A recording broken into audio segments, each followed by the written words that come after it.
When those moments of loneliness and suffering arise, take both hands and place them on your heart, and close your eyes. Think about the friends and family who have been there for you throughout your life, in moments of joy and also in the depths of disappointment. The people who have listened to you when you were sad, the people who believed in you even when you lost faith in yourself, the people who have held you, lifted you up, and seen you for who you really are. Feel their warmth and their kindness washing over you, filling you with happiness. Now, open your eyes. Dr. Vivek Murthy.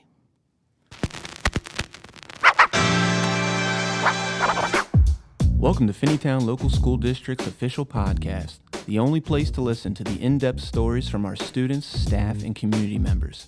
Thanks for tuning in, and we hope you enjoy the show. Hey everyone, and welcome to another episode of the official podcast of the Finneytown Wildcats. I'm your host, Eric Muchmore, and joining me today, as always, Mike Kennedy. Mike, how are you? I'm doing great. How you feeling about this one? This one's different. You know, it's different because we have an outside community member that lives in Liberty Township, and so I'm excited to talk to these guests. And we have Jelicia, who's connected to the community. I just learned that you're from Winton Woods. Yes. We had that connection earlier for the podcast. So, yeah, and this is great. It's going to be fun. Awesome. Jelicia, parent, also a board member. Thanks for joining us today. Thank you. I'm so happy to be here. I'm excited. Absolutely. And you connected us with our other guest, Corie Blount. Corie, graduate of Cincinnati, University of Cincinnati, went on to play, I believe, 11 years in the NBA. Is that right? Yep, 11 years. 11 years. And Corie got connected to us through Jelicia. Corie owns Happy's Pizza here in Finneytown. Also, Graduate, which is an apparel line that he'll share with us here in a little bit. But it's nice to have you. Thanks for being here. No problem. Thanks for having me. Excited to be here. Absolutely. Well, we're here in a school. We got connected because of an opportunity we saw to partner with one another to help out our kids. But before we get into that, let's kind of talk a little bit about education and why it's so important to the two of you. So what is the personal story from each of you behind the passion you have for our students or students in general in education? So what is that story? I think for me, like I said, I graduated from Winton Woods. I struggled as a student just with personal things at home and just with my education. So for me, if it weren't for those supporters and those people who were ambassadors for me, I don't know where I would be. So for me, I feel like I'm in a place where I can give back to the community. I can be that person who students can confide in. So I feel like it's my purpose, it's my why, it's why I'm here, because I want to be the change that those people were for me. So that's important. Absolutely. Well, for me, it's I love kids, but education has offered me the opportunity to do what I love to do best, and that was play basketball. I wasn't really one of the best students at all, but I knew I had to keep my grades right to play basketball. So that was my whole focus, was to make sure I kept good grades so I can do what I love. And with education, I was allowed to do it. And so my family, you know, we were all kind of struggling, you know, came from a little kind of tough neighborhood in Los Angeles, California, and education wasn't really forced down our throat to be the best. But once I started playing ball and seeing that was the only thing that can stop me from playing unless I got injured, I took my education seriously. So that's what I try to do, just try to tell kids how important it is to try to achieve the best you can educationally so you can succeed. So I appreciate you sharing that. Los Angeles, and went on to junior college, correct? Yeah. And then University of Cincinnati. Yeah. And Winton Woods. Mm-hmm. And any other steps on that? Yeah, I went to Fortis College. It was for dental assisting. So I did that and did that for many years. It was all centered around children then, too. Mm-hmm. I worked in a pediatric office for a while. So after that, just a stay-at-home mom for the last 6 years and kind of jumping back out to the workforce. So it's exciting. Nice. So different journeys. Mike and I have our own journeys as well. I was similar, not the greatest student when I was in high school. Mm-hmm. Neither of my parents went to college, and so it wasn't really emphasized to me either. I kind of always had that thought that I'd be done with high school and then just jump into the workforce. But there were people along the way who really, in the moments I was most challenged as a young person in school, helped push me. So when the two of you think about some of the bumps maybe that you had along the way, would you be willing to share any of those challenges and maybe some of the stories around the people who helped get you over those bumps in the road? Yeah. For me, I grew up as a less fortunate kid. Most of my elementary career, I grew up in a mobile home. So we were definitely on the less fortunate side. We had a great community with the school. We had a lot of people who were our champions and gave back to us. We had, I think of those staff members, Miss McKnight, Mr. Carboy. They knew our situation. They kind of just grasped us by their hands, and they invested in us. And we had Shop with the Cop. They always look for different opportunities for us to grow our family. And if it weren't for those people, I don't know where I would be. So I'm kind of in my emotions right now. Yeah. I know you guys can probably feel it. Just talking about it, it's hard. Well, we appreciate you sharing that. Yeah. Absolutely. Yeah. Well, I was the class clown. So I feel sorry for any teachers that had to deal with me back then because I wasn't focused. ADHD wasn't a diagnosis for kids back then, but I think I probably would have been like the poster child for that because I could not sit still. I never took school serious, and, I just was basically drifting, you know what I mean? I was raised by my great-grandmother, so it wasn't really too much she can do with me once I got into my teenage years, and school just wasn't something that I really enjoyed doing. I enjoyed having fun and hanging out with my friends, but I think for me it changed once I started playing basketball. I tried out for the basketball team my junior year. And like I said earlier, that's what really let me know, like, man, I love playing basketball and love playing on the team. But I found out early that if you don't keep your grades up, you weren't going to be able to play. So I think that was the real dynamic change for me to like, all right, you want to play ball, but you got to get your grades, at least do enough to stay eligible. So that was my whole psyche as far as education. See me, degree me, because I know if I got C's, I was good. So that was my whole thing, just focus on doing the best I could. It's funny because if a teacher told me I was getting an A, I'm like, oh, I got time to chill and kick it now until it dropped down to that C. Then that's when can I do some extra work? I know I'm behind. So I was one of those guys that's just trying to do the bare minimum to try to get the best results. But I think it changed for me once I walked on to the junior college. Mm-hmm. My great-grandmother told me that far as she knew, no one in my family had ever went to college. So I always remember that conversation, and I told her that I was going to get my degree. So when I started at Santa Ana at the junior college, I wanted to get my AA degree. So I ended up doing that, and I felt great about that. And then it was because of me playing basketball, I got letters and opportunities to go to these different schools, and no one in my family had ever went to a 4-year school as far as a university. So that was the big thing for me, okay? Once I got accepted to the University of Cincinnati, I wanted to be a great basketball player, but I made a commitment to my grandmother that I was going to graduate.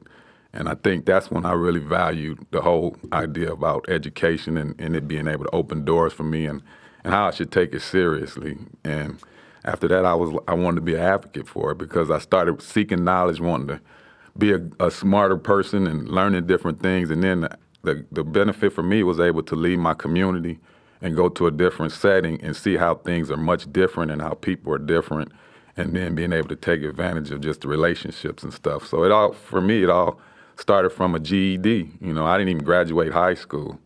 Going in my senior year, I remember going to the counselor's office, and she was like, well, Corie, if you don't pass this math class, you're not going to be able to walk.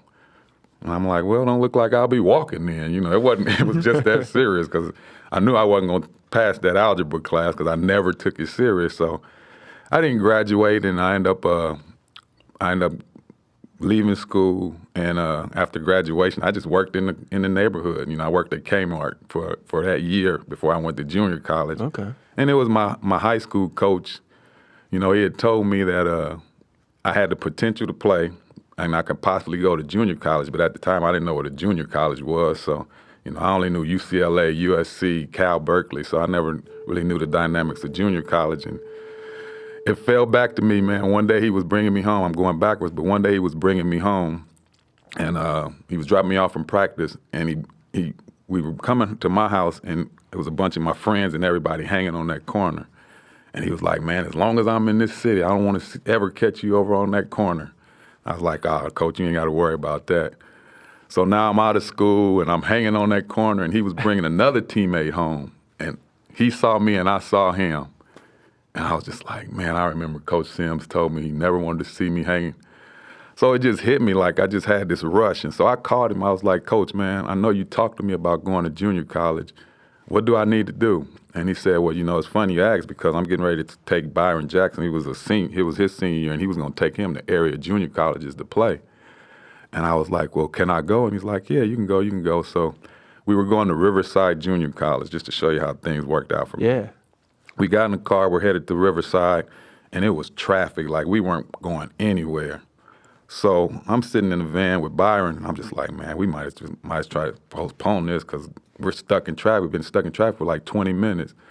And so Coach Sims was like, well, you know what? Yeah, we might not be able to go today, but I got a buddy of mine who just got the job at Santa Ana. I'm going to call him and see if we can go down there and see if they're playing. So wasn't no cell phones back then. Got off the freeway, went to the phone, and got back in the van like, okay, we're going to go down to Santa Ana because they're having open tryouts right now. So that was another 40 minutes the opposite direction. So we get in the van and we go there, man, and it was just like every bunch of kids in the gym. They put us on teams, and they threw the ball and said, okay, you guys play. And it was just like I had one of them days where couldn't nobody do nothing with me, man. I'm killing out there.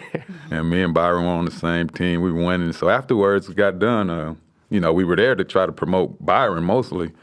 And I never forget, Coach Padgett was like, man, I like your guy, Sims. He said, what's the story with this kid?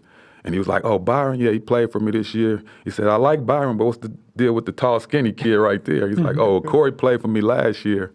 And I'm trying to get him to, get more focused and try to find somewhere for him to play also.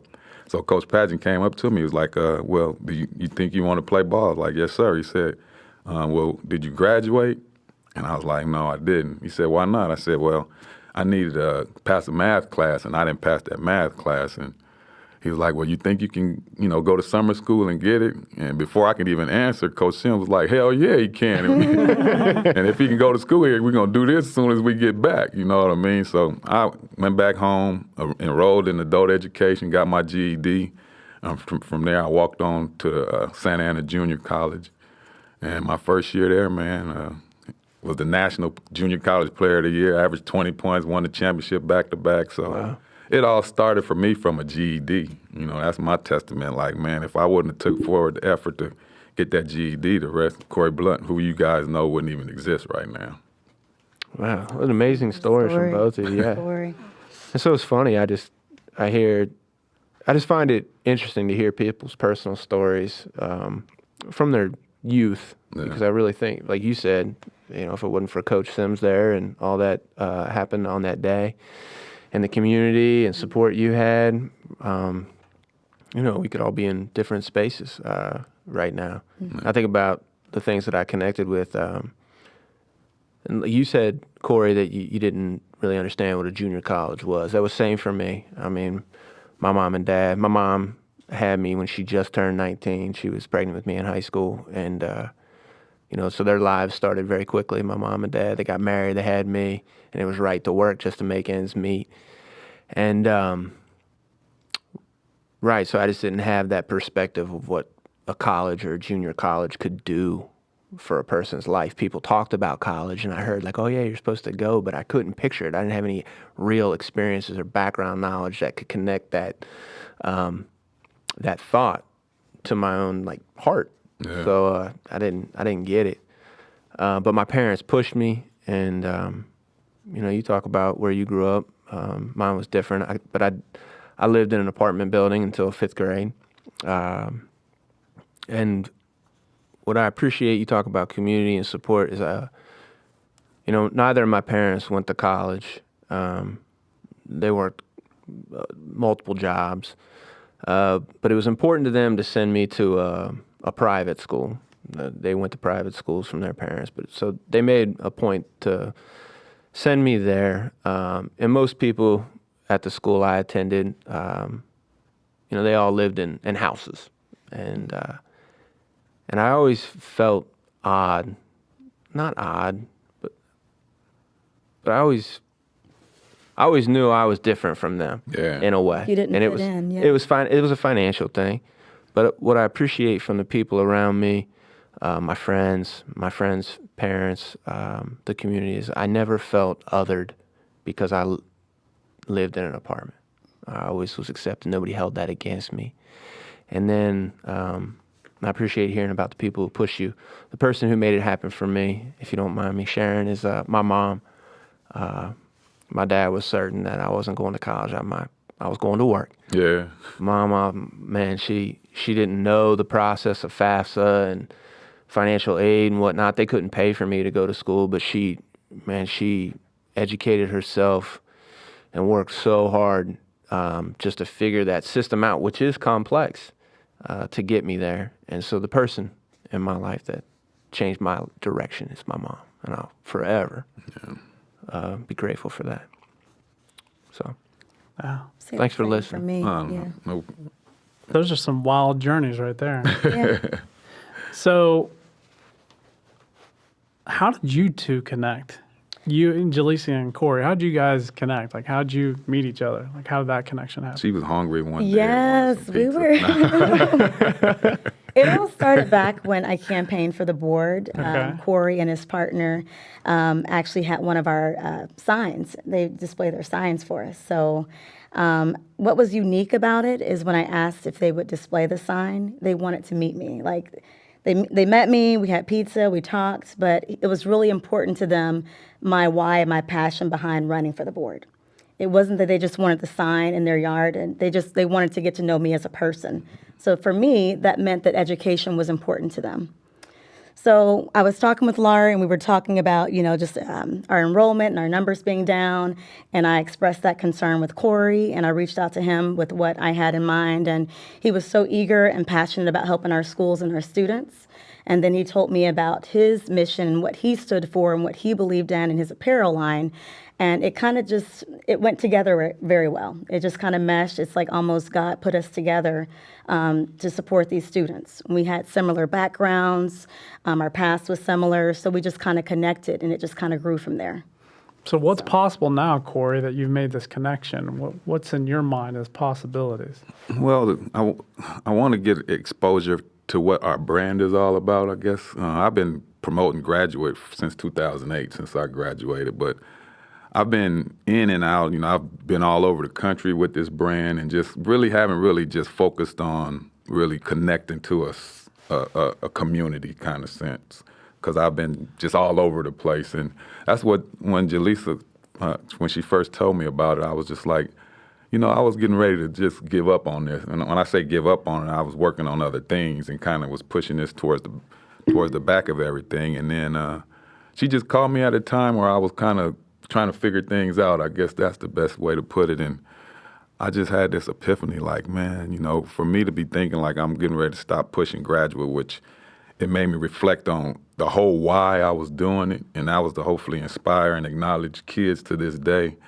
And she came at the right time. And I was like, well, how can I help you? Because I know how you can help me. And we talked about it. I said, well, let's brainstorm a little bit and see how we can make this thing go. And she brought up, this school and her things she felt needed to help these kids here. And I said, well, one thing we can do is just start promoting and acknowledge them and showing them how graduate can hopefully influence them to want to achieve that ultimate goal, and that's graduate. And that's what the brand was all about. So we're kind of at the beginning of our journey together, but working with Eric and excited about this opportunity to just meet everybody at this school and make it work. That's cool. So graduate, is that how it's pronounced? Yeah. Graduate. Yeah. And so where did that start for you exactly? Like you talk about this brand, but what's how did that all start? Well, it's like I said, I was raised by my great-grandmother. And Los Angeles, Monrovia, all that was gang infested, drug infested. So no one in my family had ever went to school. And once I got the opportunity to come here to Cincinnati, I promised her I was going to graduate. Well, it was going into the fourth quarter of my senior year, because UC was on quarters then. I had the possibilities to go work out for these NBA teams. And I remember calling her, I said, Grandma, I know I made that commitment that I was going to graduate, but I got an opportunity to go play professional ball. I got to try out for these teams. And, she didn't, her conversation was like, well, I know, but like I told you, no one in our family ever, got a chance to graduate, and now you got opportunity. You're just going to put that behind you? And I was like, I'm not putting it behind me, but, this NBA, this could change our family forever, And she's just like, well, you're grown now. You do what I can hear it in her voice that she wasn't real happy about it. So I just said, all right. So, I had an 11-year career, of course, and then the immediate when I announced my retirement, I enrolled right back at the University of Cincinnati, and I started my journey on completing my degree. So once I completed that final class, man, I just had a rush of excitement because I knew I had broke a generational curse in our family, and I was just like, man, I did it. So I flew all my family in, everybody. Like 40 people came from California, just a big party and everything. And I had these shirts that said, had to graduate a Bearcat. My grandmother had passed away already, so I just said, everybody wear this shirt. It's just gonna be promoting the fact that I got it done for us. And they wore the shirts to the graduation, and everybody was like, man, that's a nice shirt. Where you get that shirt from? I wasn't privy to that conversation. This is what my brother and my wife and everybody told me. So they was like, a lot of people were asking for those had to graduate a Bearcat shirts. And I was like, really? Like, yeah. So you probably need to start promoting them. So it was had to graduate at first. And so I started my mission on working with Marty Ludwig, the licensing director at the university. He walked me through how to get a license, found me the manufacturers and everything, and started promoting, was at the bookstores and getting ready to be front and center at the next year's graduation, promoting this brand. And a friend of mine told me that Had To was licensed through somebody else. So I ended up meeting a guy who had to, because it was had to graduate a Bearcat. So basically, I was infringing on his name, Had To. So I called the guy and was like, man, look, man, I really want to see how I can get these shirts, make a brand out of this. And he was like, well, yeah, I see what you're doing, man. The shirts, everything cost me like $11. He said, well, if you're going to use my name, I'm going to need $7 out of the whole shirt. I'm like, $7? What? Come on That's my. Hey. I said, well, the UC gave me two logos. They gave me the Bearcat logo, which was the eyes. They had just came out with the Bearcat eyes. Yeah. And Bearcat. And they only charged me $1. I'm like, and you trying to charge me $7 just for Had To? He's like, yeah. So I said, all right, well, let me think about it. So I went to Marty and told him it was done. So I was throwing a basketball camp in my hometown of Monrovia every year. So I just gave all the shirts that I bought to the kids, just everybody, just gave them all out. And I was done with Had To graduate. And my wife was like, well, you wasn't really trying to promote Had To anyway. You was trying to promote Graduate. So just call the company Graduate and continue to do it. And I said, you know what, that's what we're going to do. So that's it in a nutshell. We just called it Graduate, and then we just had our motto was to acknowledge and inspire academic achievement. That was the whole purpose. I love that. Acknowledge and inspire academic achievement. Yeah. And what a great thing for our kids here to have this kind of relationship with you. And I'm glad you didn't give up on the brand because, I mean, seriously, look at how many kids can be impacted by that message. Not just kids, but adults. Yeah. Because the thing is, for you came out of the MBA, went right back in to college and finished it. So your journey's not over. I think a lot of times we're on the outside looking in, but like we don't end our education. We don't have to when high school's over. Right. It goes beyond that. So, wow, that's a crazy story. Yeah, I tell every kid, like, for me, the best time in my life was my college experience. I mean, yes, the success as far as on the basketball side, but the friends and the acquaintances I met, the parties I went to, and the learning at the same time with just expanding my horizon on different things and getting introduced to different philosophies. It just changed my whole makeup of who I am. And I am a stern believer in education. I have 5 kids, and my proudest moment is that every one of my kids has always been on the honor roll. Oh, that's awesome. My kids are I'm always being told how good my kids are in the classroom. So it's more my wife, I guess, but I won't take all the credit. But to me, that's a hell of an accomplishment for someone like me, because I didn't have that growing up. And to know that all my kids graduated from high school, all of them so far going to college, it's a good thing, because I understand the true value of what education can do. Man, some great stories being told. Yeah. Jelicia, what's been most meaningful during this podcast to you? I think for me, it's just a group of individuals who want the best for our students. All of us being the champion of the district, we all have different backgrounds, we have different places we've been, different stories, but we all have the same goal in mind, and it's our students, and it's Finneytown. And that excites me. I feel like every time I come in this room, I'm instantly energized, I'm motivated, I'm excited, because I know each person in this room wants what's best for our students at Finneytown. And that's a privilege. That doesn't happen all the time. That is a privilege. And I'm thankful. I'm very thankful. I appreciate hearing that. Just from the outside, well, I'm on the inside, but also a parent too. I mean, I can't tell you how much I appreciate hearing you say that.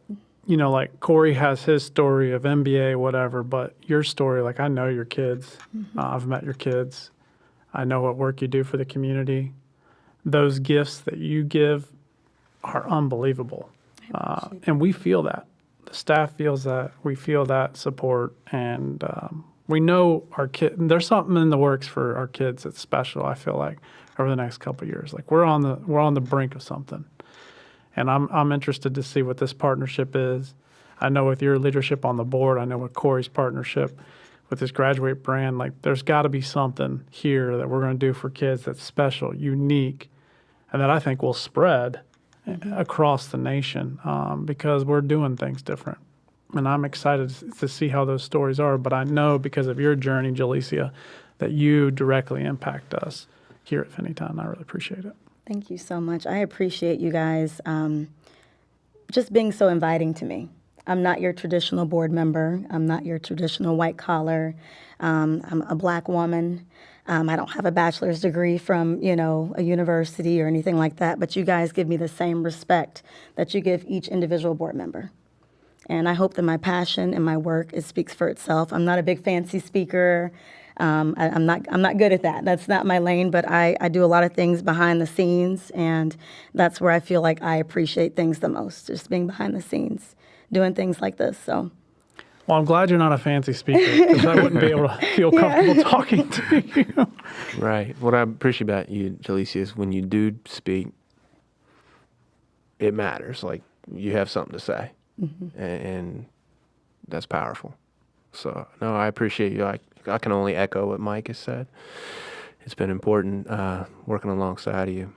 For me, during the conversation, really, it's just anytime I get to share stories and hear stories, I really appreciate the humanness, right? Like, we're all from different places, but a lot of our experiences are similar in so many ways, and just the ability to relate to one another. And I don't know, it just feels good to be around good people. And I felt that today during the conversation. Yeah. It felt smooth. Yeah, for me, I take my hat off to you guys. I mean, teachers, it's almost like we get, as a professional athlete, I made millions of dollars playing ball, and I might influence some people to, love what I do, but teachers, in a nutshell, they're like the core component to what life is all about, as far as being able to teach and educate people. And you guys don't get paid enough. No, they don't. But, that's just the dynamic of what we live in. So my thing, I appreciate and respect all the teachers that are making that sacrifice to try to do their best, because a lot of times they're not really afforded the right materials and different things like that. And I know I met with a few teachers that go in their own pocket to try to help kids get what's necessary for them to succeed. So I know all the sacrifices and everything that's needed and that has been done just to help kids. And a lot of times the teachers don't get acknowledged enough. So that was one focus with us, like, how can we acknowledge these teachers to show them that they're appreciated also? So we came up with certain T-shirts to kind of inspire them and let them know that they're appreciated. And that's been the whole dynamic of this. The goal with this graduate brand is hopefully it could be recognized that this brand is all about showing appreciation and motivating individuals to continue to be successful, in a sense. I like it. Well, I'm going to have to get on there and find some apparel. I need some shirts. Yeah. We have some good drawings already. We're working on I'm at the it. fun. That's right. Yeah. Well, I've been inspired by our time together, and I appreciate both you, Corie, and Jelicia joining us today. It's been a good conversation. I know Happy's Pizza, they sponsor a perfect attendance for our kids here now, and that's off to a good start. Jelicia, I can't even list all the things that you do to make this school district what it is, and I know your heart's in the right place, and we appreciate you. So thank you very much for joining us. Man, this is like, I've done about 50 podcasts. It's the first one I didn't get an NBA question, so I'm no Kobe, no Michael, no Shaq, none of that. But it's all good, man. Is that a good thing or a bad thing? Good. I mean, I'm here, man. It don't matter. It's good. I mean, I appreciate the conversation. Like, I'm here for graduate mostly, but usually they always want to know, well, how was Michael, how was Kobe, and all this. But this is perfect. I loved it.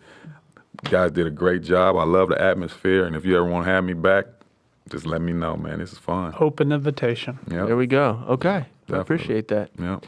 Well, everyone, thank you for listening to another episode of the Finneytown Wildcats official podcast. We hope you enjoyed it, and we have more stories to tell, and they'll be dropping on Mondays on all the major platforms. And now we're live on YouTube with video as well. Thanks for watching or listening, or both.